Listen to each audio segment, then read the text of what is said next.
Good day po sa ating lahat. Welcome po muli sa isang bagong episode ng A Cup of Advice. So ngayon po kasama ko ang aking mga kapwa youth na si Ate Ana, si Ate Jeline, and si Ate Hana.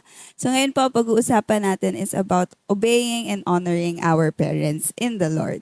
So for our first question, ano po para sa inyo ang ibig sabihin ng igalang mo or honor or respect your parents or your father and mother? Pagpapakita po ng paggalang sa magulang is yung pagsunod natin sa mga bilin nila. Response na hindi ka sumasagot ng pabalang or kaya yung may po at opo, kahalagahan kasi nun yung po at opo bilang Pilipino tayo eh. So, dun napapakita yung isa sa paggalang talaga natin sa mga magulang natin. Tama po yun. Yung pagsunod sa magulang is hindi lang yung simpleng pagsunod sa mga utos nila, kundi pagpapakita ng respeto sa pamamagitan ng ating pananalita, sa ating mga kilos, at sa ating pinakamahalaga sa ating ugali towards our parents.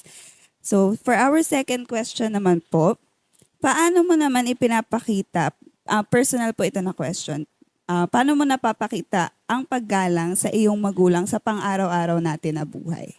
Sa akin naman po, sa pang-araw-araw, napapakita ko po yung respect and paggalang sa parents ko through pagkukusa. Yun, kahit kapag may nakikitang, kunwari may nakikita sa bahay na kailangan ayusin, yun, para sa akin is yung pagpapakita ng respect and pag-honor is yung magkukusa ka na, yung hindi kailangan na utusan ka pa isa-isa, yung ganon. Siyempre, sa una hindi naman tayo lagi, siyempre nung bata tayo, sanay tayo na inuutusan, hindi talaga tayo magkukusa. Pero as we age and as nagmamature tayo, dapat through respect and honoring our parent, nagkukusa na tayo sa mga dapat nating responsibilities and kailangan nating gawin. Especially Tama. sa loob ng bahay.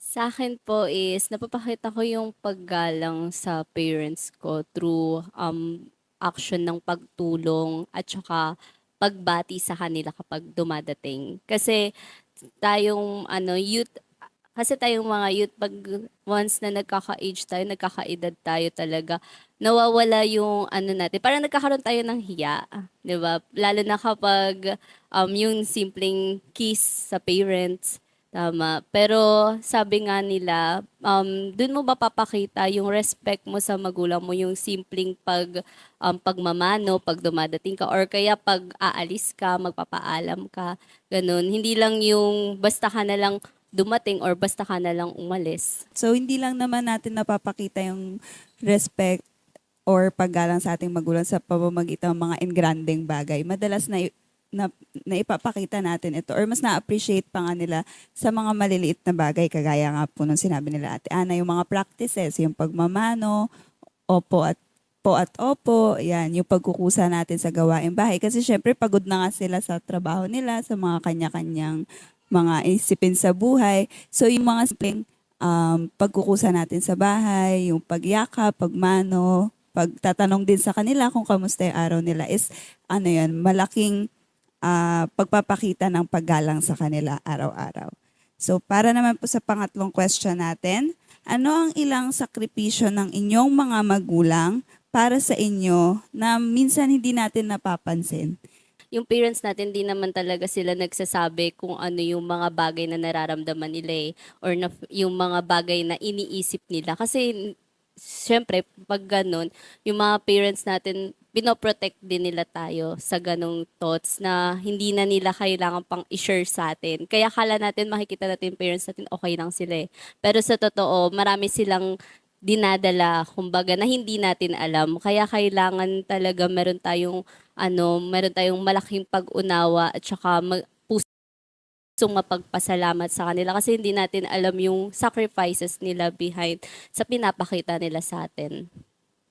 Few sacrifices na ginagawa nila is normally yung ginagawa ng parents is nagtatrabaho, yon part yon of their sacrifices. And pero for me, yung one of the sacrifices na ginagawa nila na madalas hindi natin napapansin or parang comes off naturally is yung pagising nila ng maaga para asikasuhin tayo.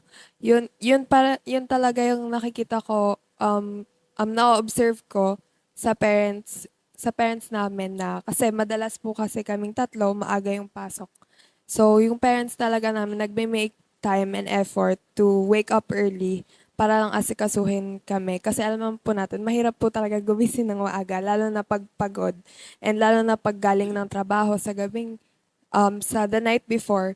So yun, sobrang na-appreciate ko po talaga na kami magkakapatid yung pag-aasikaso ng parents namin every day, early in the morning. Ayun po.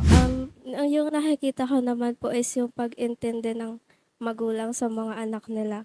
And, um, tsaka yung sasantabi ng mga wants nila minsan para lang ma-provide yung, yung foods para sa araw-araw or maayos yung budget for the family, ganun po. So maraming sacrifices yung mga magulang natin na minsan di natin nakikita kasi nga papakita lang naman nila lagi okay sila, ganyan. Pero syempre, lahat naman tayo tao lang. So even yung parents natin, napapagod din sila. Pero hindi nila yung pinapakita kasi nga ang priorities nila is tayo. So kapag mas binuksan natin yung mata natin and tinignan natin yung sacrifices nila, mas hindi na tayo mahihirapan na i-appreciate pa sila. Tsaka mas igalang pa talaga sila. Kasi doon na natin makikita yung lalo na medyo may age na tayo, tumatanda na tayo, so mas nakikita na natin yung totoong buhay and yung totoong sacrifices nila. Kahit maliliit yon, actually hindi siya maliit, malaking bagay siya para sa atin.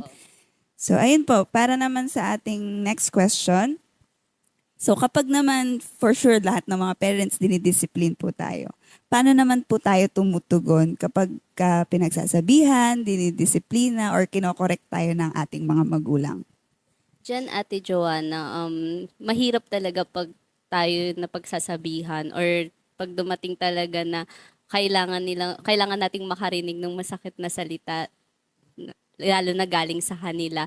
Actually, diyan naman sa part na yan, hindi man nila gustuhin na sabihin, pero kung makakabuti talaga sa atin yon, sabihin talaga nila. And kahit na iwasan nating mainis, minsan naiinis na lang tayo kasi alam nating totoo. Ayaw na lang nating aminin sa sarili natin na totoo yung sinasabi nila. So, ang ginagawa natin, mismong tayo na lang yung sabi natin na mali sila. Pero at the end of the day, maiintindihan mo pa rin talaga na tama sila, na dapat talaga nakikinig tayo sa kanila. Kaya yung actions na naiinis or minsan may mga youth na nagagalit pa nga nagkakaroon ng sama ng loob sa magulang, pero at the end of the day pa rin talaga nandun pa rin yung gusto mong humingi ng kapatawaran sa parents mo, and dun ka magsisimulang mag-grow as a person.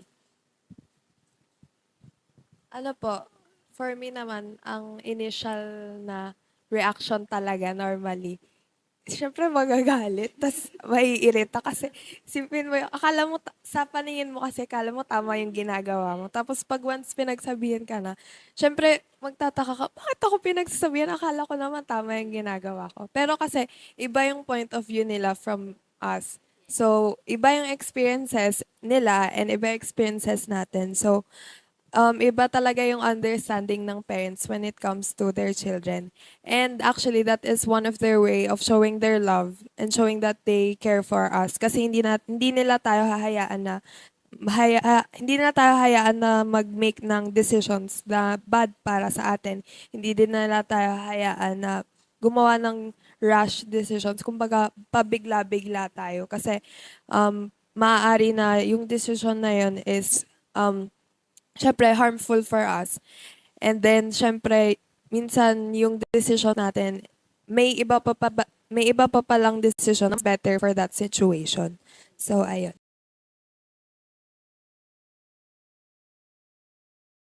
So minsan po talaga mahirap tanggapin yung pagsaway, yung Yes. disiplina nila, lalo na Totoo po. kapag medyo tumatanda na rin tayo, feeling natin, tama na tayo, feeling natin, alam na natin yung ginagawa. Pero at the end of the day, dapat po nating tandaan na sila yung binigay ng Diyos sa atin para i-guide nga po tayo. So kahit na tumanda-tanda pa rin tayo, kahit matandang-matanda na tayo, dapat andun pa rin yung puso natin na magpadisiplina, magpatama sa ating magulang. Kasi tama po yung lahat ng sinabi nyo. ang gusto lang naman nila is mapabuti tayo. Hindi naman nila tayo dinidisiplina kasi gusto lang nila tayong pagalitan, ganyan. Mas matakot nga tayo kung hindi na nila tayo dinidisiplina kasi baka sumuko na sa atin yun. So, ayun siya. So, for our last question naman po, paano makakatulong ang paggalang at ang pagsunod mo sa iyong magulang sa relasyon mo sa Diyos? Super important po kasi ng pagiging obedient, lalo na sa parents, para sa relationship natin kay God. Kasi nga, we all know na ang parents natin, they're from God. Binigay sila ng Diyos sa atin.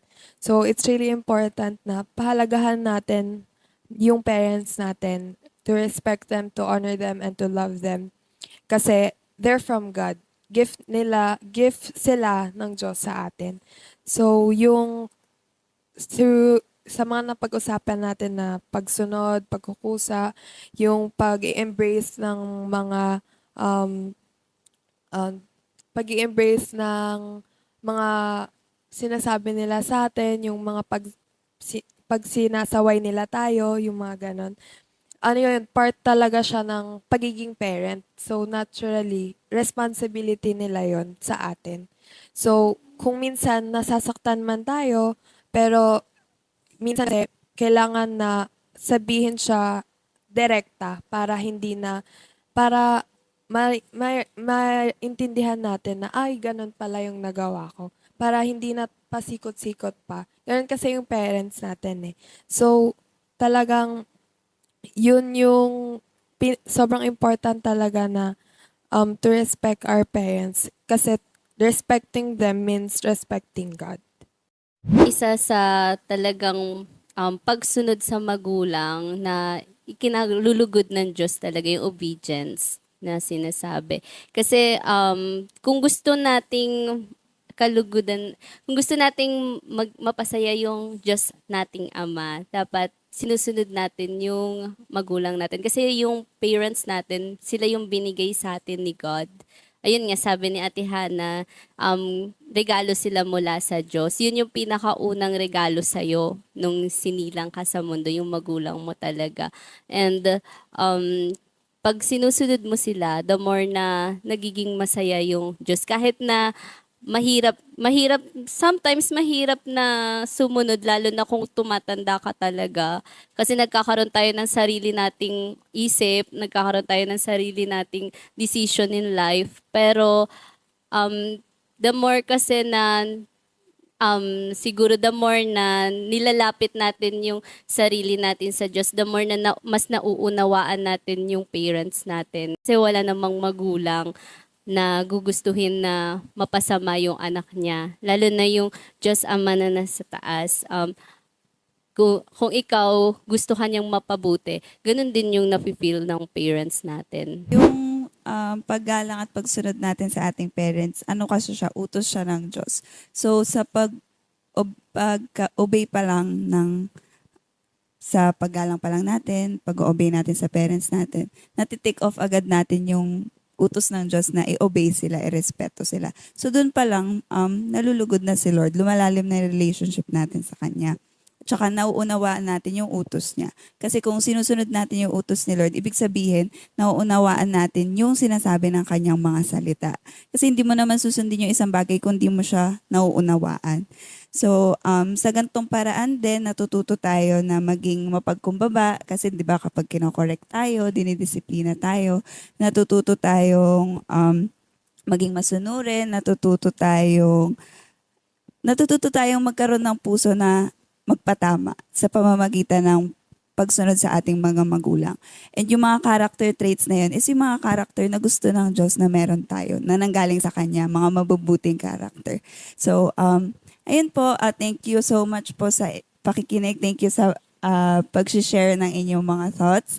And muli po, thank you very much for your time sa pakikinig po sa bago naming episode ng A Cup of Advice. See you po next time and thank you. God bless po.